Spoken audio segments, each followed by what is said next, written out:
नमस्कार मंडळी, S S food कट्टा या चॅनलमध्ये आपलं स्वागत आहे. आज आपण पीठ न मळता मस्तपैकी पौष्टिक असे आलू पराठा कसा करायचा ते पाहणार आहोत. व्हिडिओ शेवटपर्यंत नक्की पहा. चला तर जराही वेळ न घालवता रेसिपीला सुरुवात करूया. इकडे मी बाउल घेतलेला आहे. बाउलमध्ये आपण आता हे 3 उकडलेले बटाटे चांगले मस्तपैकी असे मी सोलून घेतलेले आहेत. आपण आता हे बटाटे आहेत ते किसणीच्या साहाय्याने असे किसून घ्यायचे आहेत. बघू शकता तुम्ही एक एक करून बटाटे आपण आता किसून घेणार आहोत. तुम्ही हाताने मॅश पण करू शकता. आणि बघू शकता आपले बटाटे आहेत ते मस्तपैकी असे किसून झालेले आहेत सगळे. त्यानंतर याच्यामध्ये आपण एक कांदा असा बारीक चिरलेला आहे मी, तो घालायचा आहे. त्यानंतर बेसिक मसाले आहेत ते घालणार आहोत. अर्धा चमचा हळद घालायची आहे. त्यानंतर अर्धा चमचा धणे पावडर आहे ती घालणार आहोत.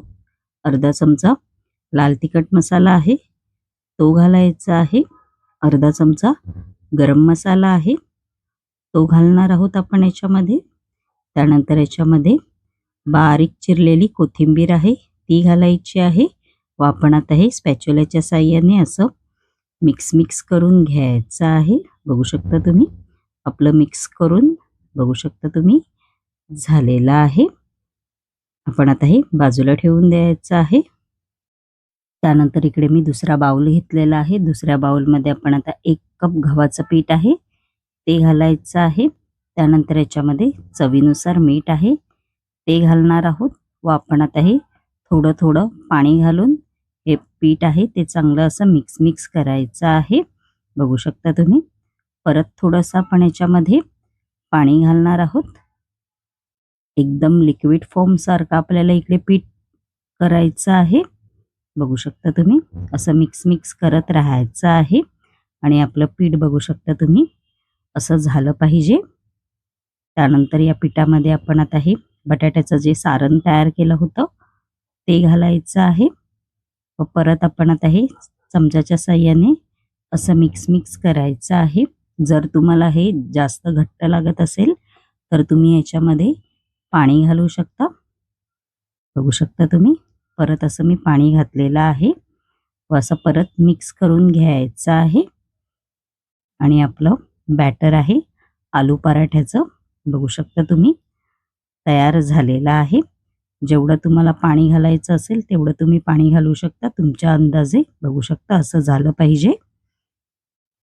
इकडे मी डोशाचा तवा घेतलेला आहे. आपण आता या डोशाच्या तव्यावरती तेल आहे ते घालायचं आहे असं स्पॅच्युलाने व पसरवून घ्यायचं आहे. त्यानंतर जे आपण आलू पराठ्याचं बॅटर तयार केलं होतं ते पळीने असं सोडायचं आहे. जसे आपण डोसे तयार करतो तसंच करायचं आहे. इकडे बघू शकता तुम्ही गॅसची फ्लेम इकडे मीडियमच ठेवा व बाजूने आपण आता हे असं तेल सोडणार आहोत. बघू शकता खूप छान लागतात हे आलू पराठा. अशा पद्धतीने केलात तर तुम्ही हे दह्याबरोबर पण खाऊ शकता किंवा पुदिन्याची चटणी किंवा टॅमॅटो सॉस बरोबर. आपण आता हे पलटी मारून घ्यायचे आहेत आणि मस्तपैकी आपले पौष्टिक असे पीठ न मळता आलू पराठा तयार झालेला आहे. आणि माझी रेसिपी कशी वाटली कमेंटमेंट बॉक्समध्ये नक्की सांगा. आणि अशाच नवनवीन युनिक रेसिपी जर तुम्हाला माझ्या चॅनलवरती पाहायच्या असतील आणि तुम्ही जर माझ्या चॅनलवरती नवीन असाल तर नक्की एस एस फूड कट्टा या चॅनलला लाईक शेअर अँड सबस्क्राईबर करायला विसरू नका. धन्यवाद.